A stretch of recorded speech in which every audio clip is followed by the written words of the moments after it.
12:01 a.m., inside Bangladesh's central bank, something small stopped making noise. A printer. No gunshots, no masks, no hostages, just silence. And 8,000 miles away in New York, money began to move. So here's the question. How do you rob a bank without ever stepping inside the vault? Because on one February weekend in 2016, someone tried to steal close to $1 billion with nothing but authenticated payment instructions. They hit a central bank. They hijacked the financial plumbing the world depends on. And for a few hours, it worked. This is the story of the Bangladesh bank Swift heist. And the robbery where the getaway car is a wire transfer. To understand the crime, you have to understand the weapon. Swift isn't a bank. It's a global messaging system banks use to send payment instructions. It doesn't carry money like a truck. It carries the order. And the system treats that order like law. Inside most banks, Swift access is locked down. Rules, approvals, dual control. But security is never one door. It's a chain. And if you can break one link, one user, one machine, you can borrow the bank's identity. The weekend window, February 2016. Bangladesh Bank closed for the weekend. Phones went quiet, offices emptied, and somewhere in that silence, the attackers moved. In many banks, Swift messages are built on dedicated systems, often using Swift's Alliance Access software. An operator composes a payment order. The system formats it into a standard message. It attaches the bank's identifiers, and it sends that message into the Swift network. Then, Swift routes the instruction to the institution that actually moves the funds. A correspondent bank, a clearing bank, or, in this case, the Federal Reserve Bank of New York, where Bangladesh Bank held an account for international settlement. Here's the key detail. The robbery wasn't breaking Swift. It was impersonating the customer. In the Swift world, messages come in standard formats. A payment instruction is a template filled with names, account numbers, amounts, and bank codes. Get those right, and the message looks routine. Get them wrong, and a human gets involved. Now the printer. In many back offices, confirmations print automatically. It's old school, but it works. Paper is hard to ignore.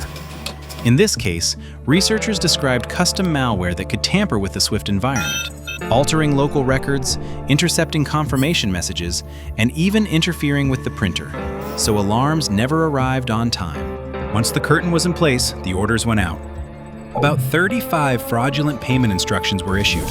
Together, they attempted to move roughly $951 million from Bangladesh Bank's account at the Federal Reserve Bank of New York. To a person, it's shocking. To a machine, it's routine.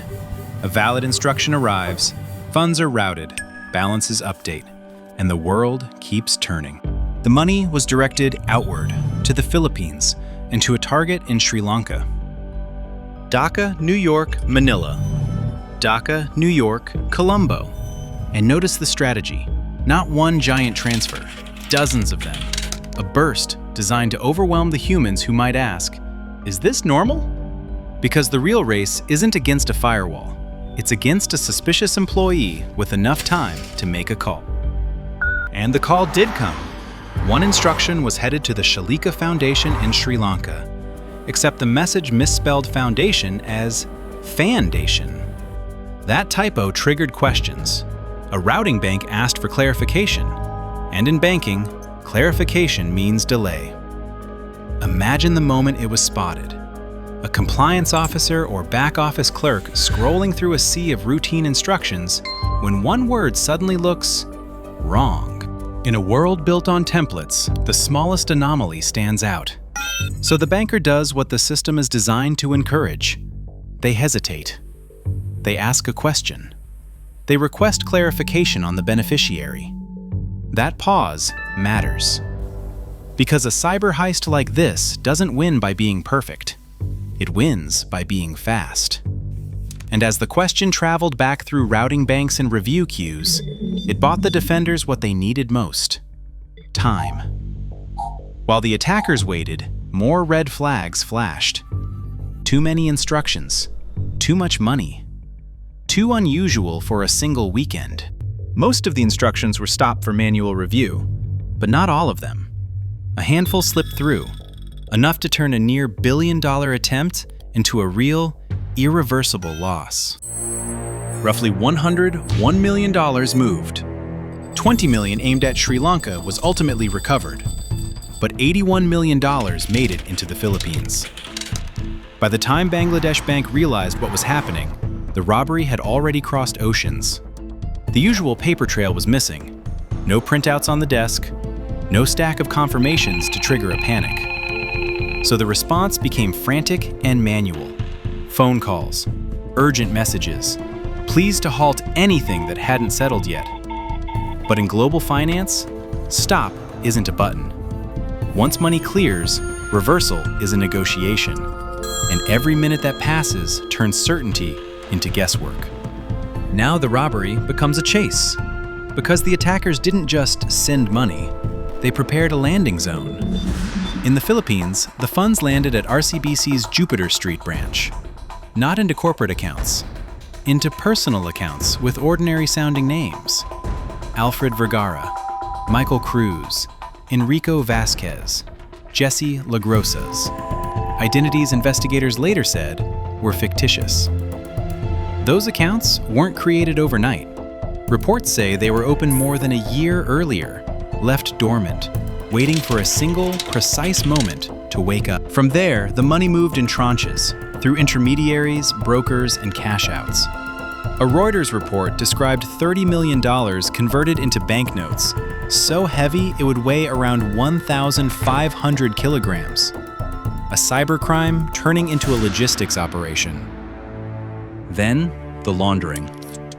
Investigations and reporting described funds flowing into casinos, where money becomes chips, chips become receipts, and receipts become winnings. A paper story clean enough to travel. Back in Dhaka, the discovery wasn't dramatic. It was administrative. Missing printouts, unanswered queries, numbers that didn't match. A system whispering, "all clear," while money vanished. And that's the twist at the heart of this crime. The same tools used to move money were used to hide the movement. In the Philippines, the trail turned into hearings and prosecutions. In 2019, a former RCBC branch manager, Maya Santos Digito, was convicted for money laundering. The heist also exposed a legal gap. Casinos weren't covered the same way banks were. In 2017, the law was amended to bring casinos into the anti-money laundering framework.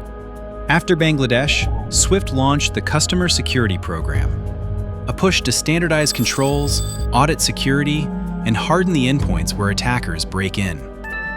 Even if every dollar is recovered, the real loss is confidence.